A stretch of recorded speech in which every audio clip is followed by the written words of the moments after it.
Assalamualaikum warahmatullahi ta'ala wabarakatuh. Bismillah wa bihamdih wa sallallahu ala khairi abdih. Qabaltuka biwassin qabul wa khatamtu ala famika bifahmi rasul wa tutawi'uni bi'aisin ma'akul. Allahu akbar. Rabbi shrah li sadri wa yassir li amri wahlul 'uqdatam min lisani yafqahu qawli. Amma ba'd.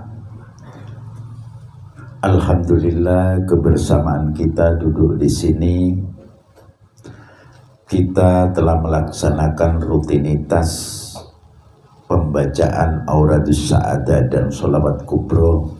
Mudah-mudahan kita bersama mendapat barokah pahala dari Allah Subhanahu wa Ta'ala, utamanya kepada Sohibul Bait, mudah-mudahan juga dengan berkah yang sama, amin. Tentunya puja dan puji syukur serta sholawat dan salam senantiasa teruntuk baginda kita Nabi Muhammad Nabi Sallallahu Alaihi Wasallam. Mudah-mudahan berkah sholawat juga bermanfaat bagi kita bersama. Sebenarnya dalam hidup, kalau apa yang kita lakukan di dunia, kita kerja keras, baik itu dagang, jadi pejabat, atau apa saja aktivitas yang kita lakukan, ini adalah masuk kepada dunia berpikir. Dunia berpikir yang saya maksud, bahwa kita punya keluarga, suami punya istri, bapak punya anak. Tentunya ada yang harus dipikirkan untuk kita besarkan, untuk kita tanggung jawabi. Karena apa? Karena memang ini adalah aturan dan sistem yang diberikan Allah sebagai tanggung jawab manusia pada umumnya. Tapi selain dunia berpikir, ada juga dunia berzikir. Apa sih itu maknanya dzikir? Dzikir ini artinya adalah ingat. Dzikir adalah kebutuhan pokok bagi manusia yang hidup di dunia selain dia berpikir. Ibaratnya orang berzikir ini adalah kayak orang makan. Kalaulah kita memang tidak makan, tentunya lapar. Kalau sudah sering lapar-lapar, jadi kelaparan. Kalau sudah sering kelaparan, kita akan kurus. Lama-lama kurus, mati. Begitu juga orang dengan berzikir. Kalau orang kekurangan zikir, dia kurang ingat kepada Allah, otomatis rohaninya akan kelaparan. Kalau sudah rohani kelaparan, otomatis hatinya lama-lama akan mati. Begitu hati mati, sudah tidak ingat siapa-siapa, hanya maksiat, dosa, dan konco-konconya ini yang dilakukan. Nah ini, makanya orang dzikir adalah sifatnya pribadi. Kalau ada misalnya orang diajak pengajian begini bulet, ini adalah orang yang kelaparan hatinya terhadap sebutan kalimat Allah. Kadang-kadang kita di dunia ini bangga. Coba Bapak aja nyebut kepala lingkungan Gilimanuk, minta uang keliling seluruh Gilimanuk sini, di lingkungan sini. Saya atas nama Pak Kaling minta sumbangan, pasti dikasih. Ini membawa nama Kaling aja, sampean ini sudah keliling bawa proposal, pasti dikasih duit. Ini baru bawa nama Pak Kaling, belum lagi lurah, belum lagi Pak Camat, belum lagi bupati, belum lagi gubernur, apalagi sampai bawa presiden. Tentunya luar biasa. Orang dzikir ini membawa nama Allah. Misalnya orang 70 tahun dia non-Islam, dalam kekafiran, ingkar kepada Allah, dengan hanya menyebut Allah, la ilaha illallah, hilang dosa-dosa yang 70 tahun dengan menyebut Allah. Artinya orang berzikir ini ingat Allah. Nah makanya kalau dari sekarang kita biasakan, kita lakukan, misalnya di Gilimanuk tiap malam Rebo, dibiasakan. Insya Allah hati kita ini tidak gersang. Iya kalau gersangnya arek enom, gersangnya anak muda nih, apa itu gersang? Seger merangsang. Ini anak muda. Tapi kalau hati kita subur dengan kalimat-kalimat Allah, artinya iblis akan menjauh, aras-arasan akan hilang, karena ada semangat timbul. Nah kenapa kok berguguran orang yang ikut zikir? Karena hatinya gersang, semangatnya tidak ada. Loh, dia ahli sholawat. Kalau ahli sholat tapi merasa ego, nah kalau orang sudah merasa pemimpin, merasa saya ini punya anak buah, timbul rasa sombong, iblis ini ada di dalam hati. Allah lupa karena sudah gede nih awake dhewe, gumedhe, merasa besar. Kata iblis, sudahlah enggak usah ikut. Wong sampean pemimpin juga kok.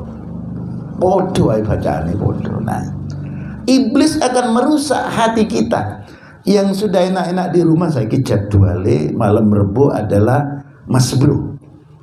Kata iblis, wes menang nomah bodoh ae, masih milu gak sugih. Nah, iblis mulai masuk ke hati.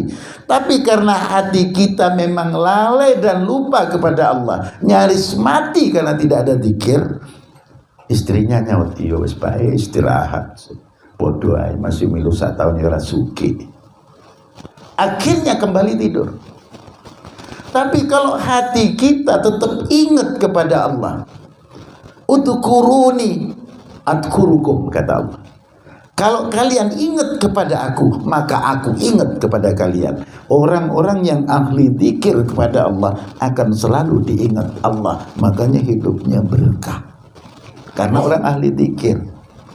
Nah kita ini mingguan malam Rebo, aras-arasen. Kalau sudah minal arasen, nah ini repot, sehingga kacau pelan luntur. Nah ini pentingnya bahwa zikir ini adalah untuk mengingat Allah. Orang aja akan masuk neraka, akan masuk alam kubur kalau membawa Allah. Malaikat takut karena membawa Allah. Sebagaimana saya katakan tadi, kita membawa Pak Camat aja sudah disegani, membawa bupati dihormati, apalagi presiden. Membawa kalimat Allah masuk ke alam kubur, malaikat nanya, "Mana buka Allah?" Wes minggat malaikat putih. Mau digiring ke neraka, tapi malaikat penjaga neraka nanya, "Mau kemana?" Allah, Allah, takut minggir. Karena apa? Allah yang membuat alam ini, Allah yang membentuk kita, Allah yang menciptakan orang tua kita. Kalau hati kita, rohani kita ada lafaz Allah, semuanya takut. Makanya orang sholat itu mengakbarkan Allah, membesarkan Allah. Allahu Akbar. Saat angkat tangan dia pasrah, dia nyerah, dia hanya ngomong yang paling besar hanya Allah. Pangkat kecil, harta kecil, istri cantik kayak ini artinya, anak dan sebagainya tidak ada artinya. Pada saat kita sholat, kita membesarkan Allah. Nah sehingga betul-betul dari hati ini luar biasa. Ini prosesnya. Kadang-kadang kita pun dipanggil di masjid, kan ada suara Allahu Akbar. Kadang-kadang kita cuek. Dipanggil Allahu Akbar, kita santai ngerokok gak mari-mari. Allahu Akbar wis entek tetap merokokan saja. Padahal begitu kita dipanggil, ini adalah panggilan yang sempurna yang dilakukan oleh muadzin agar kita melaksanakan sholat. Bagaimana kita mau sukses kalau tidak sholat? Sholat ini adalah mbahnya zikir. Orang ahli zikir nggak sholat dipertanyakan. Artinya tempatnya sholat itu adalah memang zikir ada di sana. Makanya ada hayya 'alas sholat baru hayya 'alal falah. Mari kita sholat, diajak berjamaah. Kalau sudah diajak sholat ini oke, baru hayya 'alal falah, mari kita menuju sukses. Syaratnya orang ingin sukses di dunia dan di akhirat, kuncinya sholat. Di luar sholat ingat Allah, zikir. Jangan tidak sholat ingat Allah, begitu sholat ingat macam-macam. Biasa kan begitu terjadi. Apalagi sekarang musim hujan, jemur pakaian, banyak jemur pakaian karena 1 minggu tidak pernah nyuci pakaian. Pas masuk jadwal sholat, Allahu Akbar, udan terus. Kira-kira berpikir ingat Allah apa ingat pakaian? Pasti ingat pakaian. Duh piye iki udan terus, tuh teles kabeh, sarungku wis gak ono, piye andukku, piye, macam-macam yang diingat. Tapi kalau kita biasakan di luar sholat, kita ingat Allah, dimanapun kita akan ingat Allah. Bagaimana akan dikatakan ingat Allah kalau jadwal malam Rebo aras-arasen? Kecuali sakit, ada tamu, mungkin kita bisa maklum. Tapi kalau sudah aras-arasen, nah dikir-dikir ini adalah proses ingat kepada Allah. Kenapa kok kita harus ingat Allah? Ini pertanyaannya. Karena kita ini hamba Allah. Kita intinya adalah akan mati dan kembali kepada Allah. Inna lillahi wa inna ilaihi roji'un. Ini adalah titel paling tinggi. Jenderal kena kasus, hilang jenderale. Harta banyak, uang ditaruh di lemari miliaran, kobong omahe, hilang duitnya. Tapi kalimat Allah yang ada di hati tidak akan pernah hilang, walaupun kondisi apapun. Sampai di alam kubur tetap Allah, di padang mahsyar Allah, lewat siratal mustaqim Allah, sampai menuju surganya Allah tetap Allah. Nah ini makanya orang Islam begitu lahir diadani, dikenalkan kalimat Allah. Nikah baca syahadat, dikenalkan kalimat Allah. Berhubungan nyebut kalimat Allah. Supaya apa? Setan-setan menjauh. Kita sholat, semua dikenalkan lafaz Allah. Nah kalimat lafaz Allah yang diucapkan ini namanya zikir. Loh, apakah masuk wilayah zikir pembacaan Fatihah, ayat kursi dan sebagainya? Iya. Penyebutan lafaz Allah yang umum, nama-nama Allah yang bagus namanya Asmaul Husna. Di ayat kursi, di Fatihah ada Ar-Rahman, Ar-Rahim, Alhamdulillah, lafaz Allah. Ar-Rahman, Ar-Rahim, lafaz Allah. Kita dibiasakan baca Fatihah, zikir kepada Allah, nyebut lafaz Allah supaya ini melekat rapat di hati kita sampai nanti mati. Ayat kursi apa dalam lafaz Allah? Ya Hayyu Ya Qayyum. Di ayat kursi ada, masuk ke hati. Kalau kita biasakan puluhan tahun terus sampai mati ikut zikir begini, lafaz Allah ada di hati, malaikat segan. Karena apa? Di dunia mengabadikan lafaz Allah, masuk ke alam kubur alias bongko, malaikat putih. Tapi kalau lupa, nggak ada. Begitu malaikat tanya marrabuka, gedangku turun payu, malaikat nukiliman. Marrabuka, maaf malaikat, mbahku turun mati. Macam tidak bisa. Apakah di istighosa ada? Ada. Ya Hafid, Ya Nasir, Ya Wakil, Ya Allah, Ya Awal, Ya Akhir, Ya Dhuhir, Ya Batin. Itu lafaz Allah. Apakah di sholawat ada? Ada juga. Allahumma, Ya Allah, sholli sholatan dan seterusnya. Di kulhu ada, kul huwallahu ahad, ada lafaz Allah. Hasbunallah, lafaz Allah. Abdullah dzikri, la ilaha illallah, ini rajanya dzikir malah. Apa yang kita baca ini adalah sumber dzikir. Makanya kalau aras-arasan, kita kembali tanya pada diri kita, ada apa di hati kita? Hati kita lagi sakit atau hati kita memang sudah mati? Jasad boleh sehat, lemu, wetenge gede, tapi hati tidak hidup. Hatinya sakit, diajak zikir, malam berboyok dengan omai Firmansyah, kita dikira aras-arasan kesel. Kenapa kok wetenge gendut lemu? Karena kakian mangan.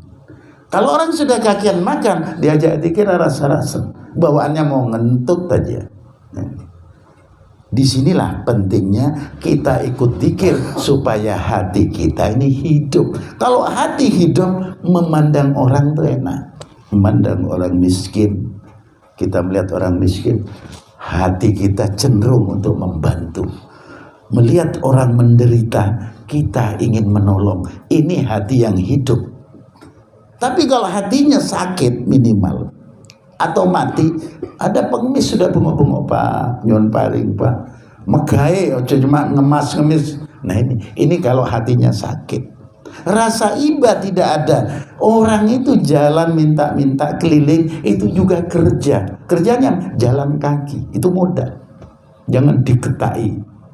Makanya kalau orang ingin mulia, kasihani orang lain.